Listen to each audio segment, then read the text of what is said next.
Vamos a hablar de un tema que ustedes conocen y yo quiero extraerles algunos conceptos para que, como siempre, de discusión, y por eso lo coloco como interrogante, la hemoperfusión es prometedora en ese paciente crítico, en ese paciente séptico y por supuesto, en el paciente de COVID. Este es el Hospital Universitario de la Samaritana, donde yo soy el coordinador de cuidado intensivo cardiovascular.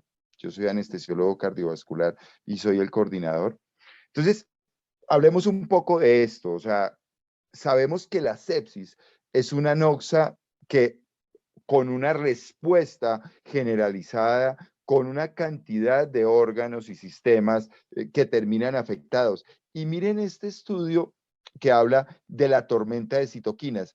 En este momento está el boom de la tormenta de citoquinas, pero esto es muy antiguo, o sea, todo lo que tenga que ver con sepsis y como lo vamos a ver durante toda la charla, vamos a hablar de esa tormenta de citoquinas. Todos esos PAMs y DAMs, toda esa bacteremia, fungemia, parasitemia, viremia y todas las lesiones como pancreatitis, trauma, quemaduras, que terminan en esto, que terminan en sepsis y terminan en comenzando con el SIRS, después la sepsis, infección, sepsis grave con daño de órgano blanco y por supuesto todo lo que significa el choque séptico y la muerte. Nosotros vamos a entrar acá, o sea, tenemos que bloquear con, como vamos a hablar ahora, con esa inmunomodulación de la sepsis para evitar que lleguemos acá a sepsis grave y por supuesto el choque séptico.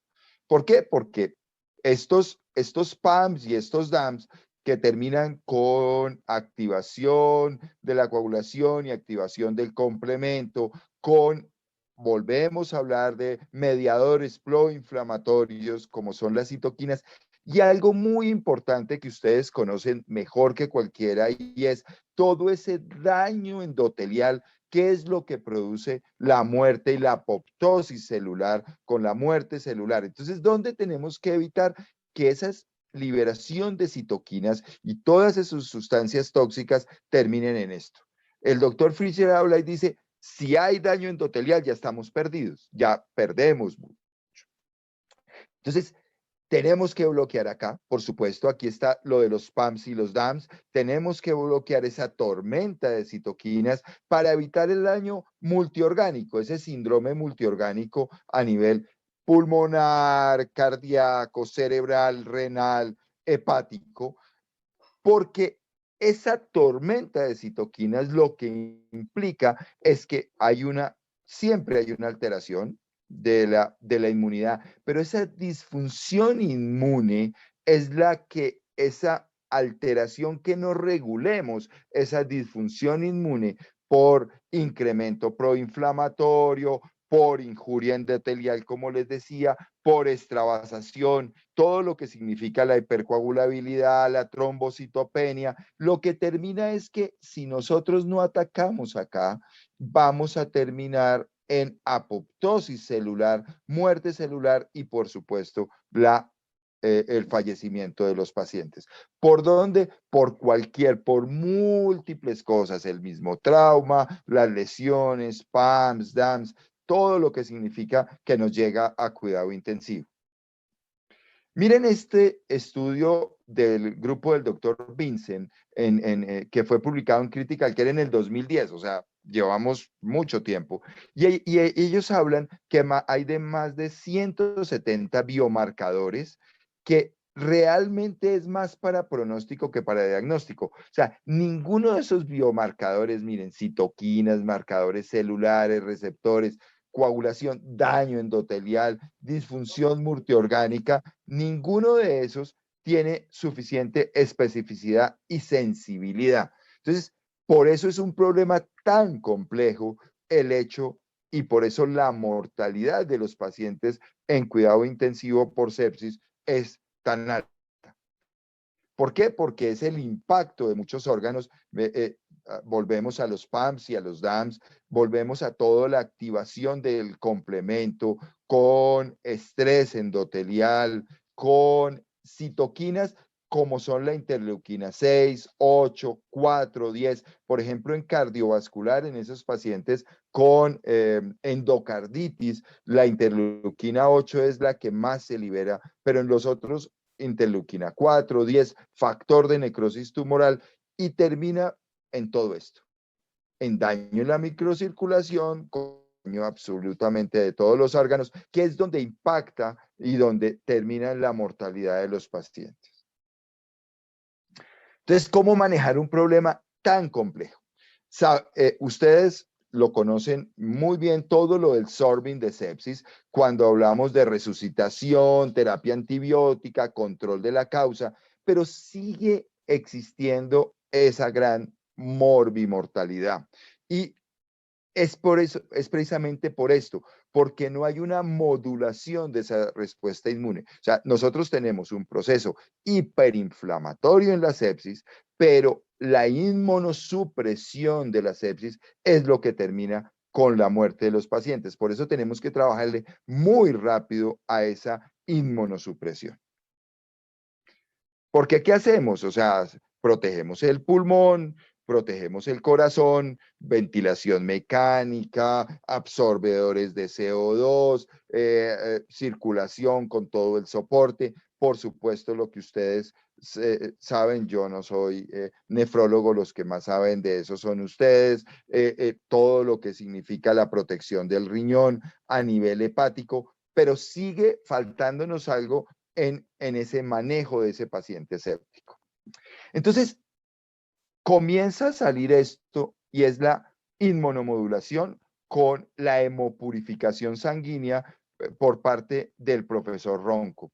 Y él habla muy bien y dice, los medicamentos no han mostrado buenos resultados. Es necesario reevaluarlos con otro enfoque y por eso hablan de la hemopurificación sanguínea, que es un papel importante y se comienza a aplicar en la clínica. Este fue el primero, este fue uno de los primeros columnas de absorción del profesor Clar y el profesor Ronco, y hablan de que pues el carbón activado va a producir absorción, pero va a producir también todo esto, escalofrío, fiebre y algo muy importante, y es lo que ha venido cambiando y es lo que les quiero mostrar, es los nuevos absorben evitando la trombocitopenia, porque si sabemos que hay trombocitopenia, alteración de todo eso con alteración de albúmina, pues no lo podríamos utilizar en sepsis, sabiendo que la trombocitopenia es uno de los mayores problemas en sepsis. Entonces, salen una serie de absorbentes sintéticos, naturales, pero lo más importante es que tengan no sean incompatibles, que sea un material absorbente. Y el grupo del doctor Yajano habla y dice, necesitamos que sea una hemoperfusión con un material biocompatible. Pues por supuesto no me voy a detener aquí porque ustedes son los expertos en todo lo de convección, difusión y ultrafiltración, sino que simplemente asociado a todo esto tenemos la hemoperfusión, el hecho de poder hemopurificar esa sangre con terapias extracorpóreas. ¿Y cómo? ¿De qué estamos hablando? Simplemente es un procedimiento extracorpóreo que lo que va a hacer es absorber esas interleuquinas, todas esas citoquinas, y que son los mediadores inflamatorios, y eliminarlos de esa circulación. O sea, van a atenuar esa respuesta inflamatoria en la sepsis. ¿Y cómo lo hacen? Básicamente es un paso de la sangre dentro de la columna de absorción y por diferentes tipos de fuerzas, como interacciones hidrófobas, como atracción iónica, como las interacciones de Van der Waals, hacen que se absorba. Este es un estudio que salió en el 2020 en COVID, y ya me voy adelantando, en la revista colombiana de nefrología, del grupo del doctor Rodrigo Daza, nefrólogo en Colombia, que hablan de todo eso asociado a lo que les contaba del profesor Rocco. Entonces es un material un cartucho absorbente con una superficie disponible muy grande y aquí me voy a devolver, y es con esto, es una superficie de comparándolo con el filtro. Miren un filtro normal que más o menos serían 2 metros cuadrados con una superficie como una mesa de ping-pong, y mire lo que significaría una columna de absorción. Son más o menos 45 metros cuadrados, quiere decir como si fueran 4 canchas de fútbol. O sea, el tamaño de la columna de absorción es muy grande.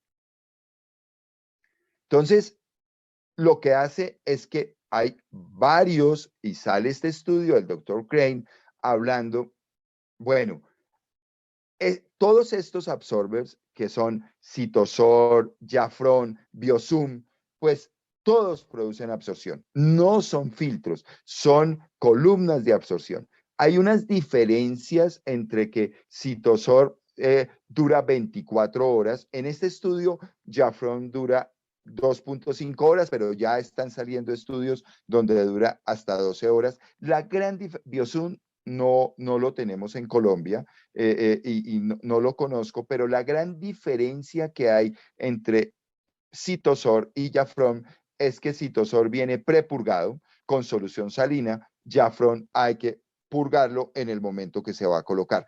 Pero desde el punto de vista de absorción, ambos absorben de la misma forma. Lo único es que bilirrubinas, como lo vamos a ver ahora más adelante, sobre todo en el paciente de cardio con endocarditis, sí los estudios hablan que Cytosol va a absorber más bilirrubinas. Entonces, ¿qué necesitamos? Que tenga una alta selectividad y afinidad para permitir esa separación minuciosa, pero algo muy importante, que tenga un flujo libre. O sea, que no vaya a haber flujo turbulento para evitar que se produzca alguna hemólisis dentro del absorber. O sea, es un paso libre por el absorber con una estabilidad química y térmica sin promover reacciones o ocasionar reacciones químicas indeseadas. Entonces, ¿qué es esto? Esta es la columna, por acá va a pasar la sangre, y esta es miles de perlas que tienen unos poros.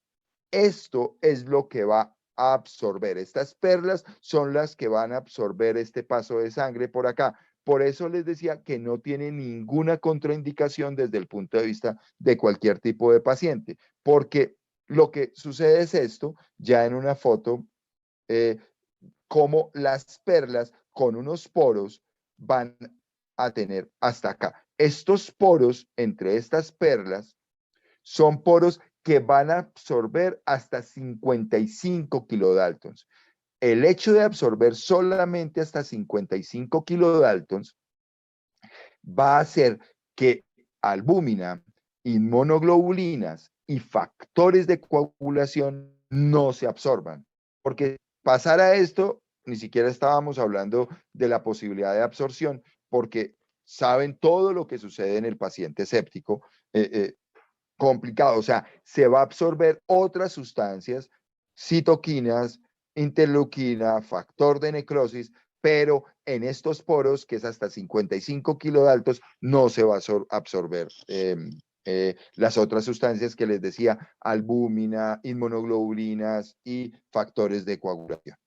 Esta es la dinámica de los cartuchos absorbentes, y entre más tormenta, entre más citoquinas tengamos, mayor absorción hay. Pues, ya les voy a mostrar por qué es tan importante en las primeras 6 horas, después de hacer todo el sorbing de sepsis y el CitoScore que hay, que es que si yo tengo que doblar el soporte inotrópico, si tengo que colocarle otro vasopresor, si el lactato se me aumenta. Por supuesto, hablan de interleuquina 6, pero nosotros en Colombia no tenemos interleuquina 6, sino como en 2 o 3 instituciones. Entonces los manejamos con otros factores proinflamatorios, ferritina, procalcitonina. Pero entonces miren esa es la dinámica, cómo se va a saturar el cartucho más o menos a las 24 horas de acuerdo a la cantidad de citoquinas que tenga el paciente. Ya esto se los mostré y es alrededor, por supuesto, como les repito, no albúmina, no factores de coagulación, ni inmunoglobulinas. Este es el espectro. Miren todo lo que cogería los PAMS y los DAMS, mioglobina libre, metabolitos como bilirrubina, ácidos biliares y amonio, y por supuesto todo Clostridium, estreptococo, pero hasta acá, hasta 55 kilodaltons. Creo que eso es lo más de las cosas más importantes que tengan estos absorbers. Yo siempre digo que esta es una de las diapositivas más importantes porque el hecho de entre más concentración de citoquinas, mayor remoción de ellas hay. O sea, por eso no debemos esperar a que el paciente ya esté pues con 3 inotrópicos, a nivel pulmonar, con un daño severísimo. No, hay que pensar y todos los estudios nos llevan a que en las primeras 6 horas, después de hacer todo el sorbing, iniciar la hemoperfusión. Sabemos que va citoquinas, PAMS y DAMS, bilirrubina, mioglobina, pero algo también que viene saliendo unos estudios, acaba de salir un estudio en algunos medicamentos como intoxicaciones, y aparte de eso, que para nosotros en cirugía de cardio es tan importante, pacientes que vengan recibiendo ticagrelor o rivanoxaban y preciso ese paciente hizo una enfermedad de tronco y hay que pasarlo a cirugía, o se le trabó la válvula y hay que pasarlo a cirugía de urgencia. En este momento, ¿qué podemos hacer? Críos, plasma, sangre. Si hacemos hemoabsorción, estas sustancias se van a absorber casi el 70 al 75%, tanto ticagrelor como rivanoxaban. Entonces, por supuesto, es una terapia personalizada que se determina con precisión, o sea, es un coayudante a todo lo que hacemos en cuidado intensivo. Este es un estudio del profesor Volker que nos habla cómo sin y con citosol hay una disminución entre más citoquinas, como les decía, hay una remodulación del sistema inmune y incrementa la oportunidad de recuperación. No esperar a que estemos acá, es cogerlo en el momento donde tenga mayor cantidad de citoquinas para mejorar incrementar esa oportunidad de recuperación con esa hemopurificación sanguínea. Entonces, ¿qué sucede con la hemoperfusión? La hemoperfusión simplemente, como les decía, es un coayudante para el manejo de los pacientes en cuidado intensivo, pues toda la resucitación, la terapia hídrica, todo el sorbing que ustedes lo conocen mejor que cualquiera, todo el control del origen con antibióticos, con cirugía intervencionista, todo lo de ventilación mecánica y por supuesto todo lo que tiene que ver con terapias de reemplazo renal, ECMO, nutrición, pero la hemoperfusión es como la punta del iceberg cuando estamos manejando este tipo de pacientes. ¿Dónde lo podemos conectar?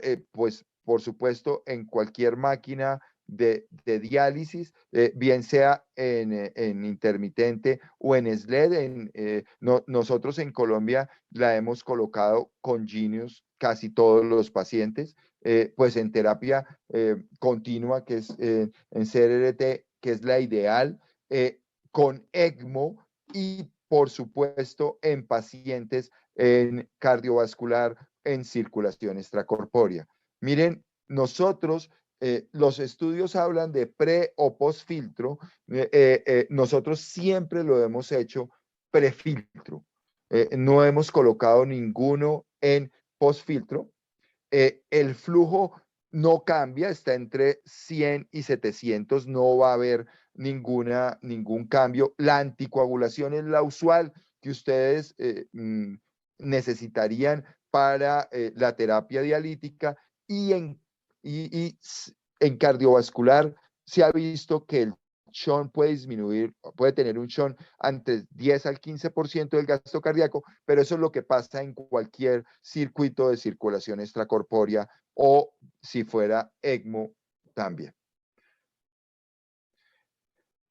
Una cosa importante es que algunos medicamentos, sobre todo algunos antibióticos, en esta lista les traigo el número de antibióticos, la MIC, sobre todo en las 1.5 y 2 horas del inicio, se disminuye la MIC. Entonces, lo que hay que hacer es, si estoy con estos antibióticos, es mantener un goteo continuo o durante el tiempo de la hemoperfusión, o si llegan a ser, digamos, dosis cada 6 horas, aumentarle un 30% antes de comenzar la hemoperfusión de estos antibióticos.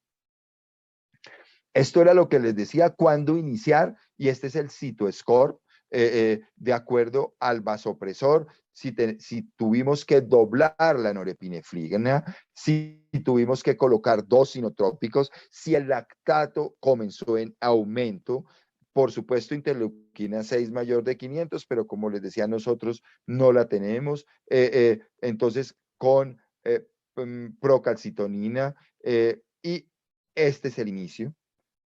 Y lo que se ha visto es precisamente ese cambio. Ya les voy a mostrar unos estudios donde hablan que lo ideal es iniciarlo a las 6 horas. ¿Y cuánto tiempo?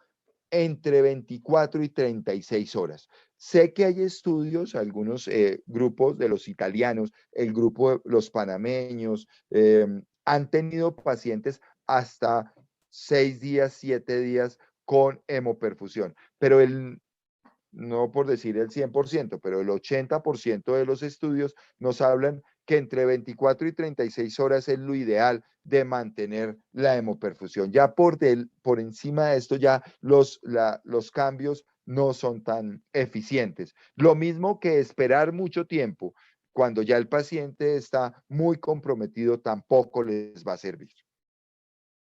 Esto es en posoperatorio, vuelve lo mismo anterior, pero entonces cuando es refractario, cuando hay una vasoplegia, cuando el choque séptico es refractario al sorbing de sepsis, definitivamente lo ideal es iniciar hemoperfusión. Y miren que volvemos a lo mismo, de 6 a 24, 36 horas.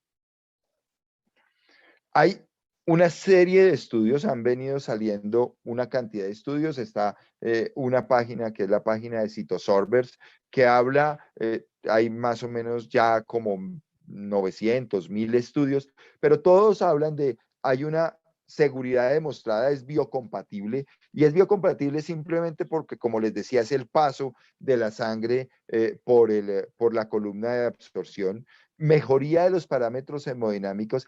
Esto es algo muy importante y hay una reducción de la necesidad de vasopresores. Hemos encontrado que se inicia a las 6 horas y más o menos 3 horas después ya hemos podido disminuir la necesidad de vasopresores. Ya les voy a mostrar unos pacientes que hemos hecho en Colombia, y algo que hemos encontrado, y los estudios lo hablan, es una protección de la integridad capilar con reducción de la mortalidad. Quiero mostrarles algunos estudios. Este es un estudio, 97 pacientes, ventilación mecánica con sepsis grave, choque séptico, en terapia de reemplazo renal, y cómo disminuye tanto la interleuquina 6 como todos los factores de necrosis tumoral. Este es otro estudio, como miren a las 6 horas cómo estaba la norepinefrina, y comenzando a las 6 horas él comienza a bajar el soporte inotrópico. O sea, los estudios hablan, por supuesto, es en paciente séptico, en choque séptico severo, y cómo mejoraron el lactato. Es un estudio del doctor Frickler. Este lo traigo porque es fue uno de los primeros estudios en Milán en falla orgánica múltiple y cómo la integración de citosol con ECMO, por supuesto, citosol no es un oxigenador, o sea, la columna de absorción no es un oxigenador, es simplemente que le ayuda a sacar esas citoquinas y por eso en COVID ha sido, pues ha demostrado una gran ayuda en esos pacientes con el SDRA, porque aparte del ECMO, le ayuda a absorber todas esas sustancias y mire cómo disminuye los inotrópicos en este estudio y las bilirrubinas que les decía, el lactato, la CPK y la deshidrogenasa láctica. Todos nosotros lo hemos manejado con SOFA. Eh, Apache, por supuesto, es muy bueno, pero pues ustedes saben que la clasificación de SOFA es más dinámica. Entonces, miren, en este estudio la mortalidad fue menor, 53%, y había una esperada del 80%. Eso es un porcentaje muy alto en esos pacientes sépticos complicados. Aquí lo traigo sobre todo para mostrarles que a veces no se necesita en estos pacientes, por ejemplo, terapia de reemplazo renal, lo hicieron solamente hemoperfusión, ¿sí? Y se dieron cuenta que dentro de las primeras 24 horas, por supuesto, les fue muy bien. Y no hubo alteraciones ni de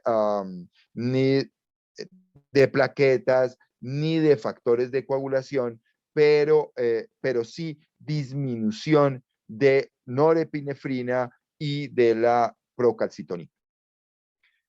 Aquí esto es en absorción y en falla hepática y rhabdomiolisis, eh, eh, comparado todo, March, Prometheus, y cómo la hemoperfusión mejora la disminución. Hay una reducción de las bilirrubinas y reducción de los ácidos biliares. Y en rhabdomiolisis, que pues nosotros en Colombia tenemos bastante el trauma mayor o picadura de culebra que tienen una mortalidad muy alta, sale este estudio como la hemopurificación va a disminuir esa mioglobina libre terminando en una purificando esa sangre durante la diálisis significa una reducción pues muy grande de la mioglobina en los pacientes con rhabdomiolisis severa.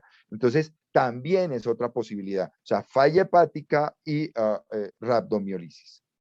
Esto es en ECMO. Miren cómo a las primeras 6 horas, cómo han disminuido la vasopresina. Ese es el paciente que les decía. En pacientes, y lo traje porque así como estamos con todo lo de COVID en este momento, miren que yo tuve muchos pacientes en cuidado intensivo hace muchos años con H1N1 y pues más de uno tenía el mismo SDRA. Lo que pasa es que el contagio, pues ustedes lo saben, era más, no era tan, el contagio no era tan rápido, pero como con 3 soportes inotrópicos, como a las 24 horas ya prácticamente no tenía ningún soporte inotrópico. Estos dos estudios los traigo porque son los estudios que nos dicen hay que hacer hemoabsorción en terapia temprana. ¿Y por qué? Porque el daño endotelial es lo que nos demuestra que si nos esperamos mucho tiempo, ya cuando hay este daño, ya ni siquiera lo coloquemos. Ya no hagamos hemoperfusión. Entonces, los dos estudios nos dicen, comiencen lo mismo que les he dicho en las primeras 6 horas después de hacer todo lo que hacemos en el sorbing de sepsis. Entonces, en COVID, ¿qué sabemos? Por supuesto, ustedes lo saben, como les digo, mejor que todos sabemos que hay una elevación significativa de las citoquinas, de todos los factores, factor de necrosis tumoral, interleuquina 1, 6, hay alteración de la coagulación, por eso esos pacientes pueden hacer 6D, incremento de los niveles de dímero D y la degradación de la fibrina. Entonces, sale esta propuesta de la enfermedad de COVID que definitivamente debemos cogerlo aquí. O sea, cuando comienza ese proceso hiperinflamatorio, en el momento que vemos que hay elevación de los biomarcadores de inflamación, interleuquina, dímero, ferritina, troponinas, aquí es donde nosotros tenemos que hacer la hemoperfusión en esos pacientes. No esperar a que estemos acá porque ya estamos absolutamente perdidos y no hay nada que hacer. Este es otro estudio en hemoperfusión, cómo disminuye todo pre y post miren cómo disminuye y cómo mejora la PaO2, FiO2. Ese es un estudio del 2021, donde en marzo del 2021, donde hablan de la asociación ECMO y hemoperfusión en este síndrome de estrés respiratorio, cómo mejoró la procalcitonina, el lactato, la ferritina. Es un estudio muy importante porque nos comparan cómo el ECMO solo y cómo asociado con hemoperfusión les va mucho mejor a los pacientes. Estas son las recomendaciones. Miren todos las sociedades que han, Asociación Panameña, Asociación, los italianos. En Colombia hicimos el Consenso Colombiano de Expertos y, por supuesto, la hemoperfusión en lesión renal aguda asociado a COVID le fue muy bien a los pacientes asociando terapia de reemplazo con hemoperfusión. Les quiero traer unos pacientes que hemos hecho simplemente para discutirlos. Este fue el primer paciente que hicimos. Este es un paciente de 21 años que no estaba intubado. Miren lo que tenía, un paciente con COVID. Miren cómo estaba, ya estaba soportado, pero miren la PAFI que tenía, ya lo iban a intubar. Vuelve y juega. Esto no le va a mejorar mucho. Mejora la oxigenación, pero pues no es un ECMO, por supuesto. Mejoró simplemente por esa absorción de citoquinas. Miren cómo después de 12 horas, en este momento fueron 12 horas, cómo mejoró, cómo el pH, cómo el dímero D disminuyó y cómo el lactato disminuyó, que son los factores que nosotros hacemos. Este es otro paciente, 77 años, con COVID, insuficiencia renal aguda, este sí ya intubado en ventilación mecánica, como después de 24 horas ya iba mejorando. A este paciente se le hicieron 36 horas, cómo iba mejorando la PAFI, cómo el pH que estaba en 7,06 estaba ya en 7,35, el lactato en 3,2, después 2,1 y cómo presión arterial media fue mejorando. Y la procalcitonina, miren la relación. A las 24 horas, y le hicimos 36 horas. A ninguno en Colombia le hemos hecho más de 36 horas. Este lo traigo simplemente, mire, un paciente con sepsis abdominal, en falla renal, abdomen abierto, 55 años, pero nos demoramos. Este fue un paciente que nos demoramos en colocárselo, nos demoramos en comenzar a hacerle hemoperfusión. Mejoró, pero este paciente falleció. Este paciente falleció al segundo día de estar en UCI. Mejoró, ustedes lo ven acá, cómo el pH mejoró, cómo mejoró algunas cosas, cómo la PAFI mejoró, pero ese paciente lo cogimos muy tarde y creo que eso fue uno de los problemas por los cuales el paciente pueda, pues es multifactorial, por supuesto, pero desde el punto de vista de hemoperfusión nos demoramos en iniciar. Paciente de 41 años, COVID, y vean cómo en ventilación mecánica, por supuesto, cómo a las 24 horas mejoró la PAFI, la PCR, cómo disminuyó los vasoactivos. O sea, él ya estaba con un CitoScore exacto porque ya tenía 3 vasoactivos, a las 24 horas ya tenía 0 vasoactivos y miren las presiones. y el pH pues cambió y el lactato. Este es sepsis abdominal, 49 años, un paciente con posoperatorio de apendicectomía y con una sepsis abdominal, también en terapia dialítica, en ventilación mecánica, séptico, con soportes vasoactivos de 3 y también lo que les digo, miren cómo mejora el lactato, a las 24 horas ya no tenía soporte vasoactivo y las presiones iban mejorando. Lo mismo, este es un paciente con pancreatitis que sabemos que tienen una mortalidad muy alta con toda la liberación de lo que hace la pancreatitis a nivel cardíaco, a nivel renal, también en diálisis. Todos estos estaban en diálisis y lo hicimos con tecnología Genius porque por ahora mm, no había forma de hacerlo con terapia continua. Todo lo hicimos con tecnología Genius. Entonces, para terminar, la tormenta de citoquinas sabemos que es altamente prevalente en sepsis, pero en cualquier entidad, o sea, sabemos que el SDRA y toda esa tormenta de citoquinas, sí, en este momento por COVID, pero esa tormenta la conocemos desde hace mucho tiempo. Existe evidencia clínica de mejoría y menor requerimiento de vasopresores y mejoría del SOFA, si lo hacemos en forma temprana. Pero los resultados obtenidos de los diferentes dispositivos no se pueden extrapolar. Son, debe hacerse una evaluación individual, no es para todo, no es para todos los pacientes hacerles hemoperfusión, debemos hacerlo no se pueden extrapolar de ninguna manera resultados ni de dispositivos ni de pacientes, debemos hacerlo muy claro y a este tipo de pacientes. Muchísimas gracias. Esto era lo que les traía.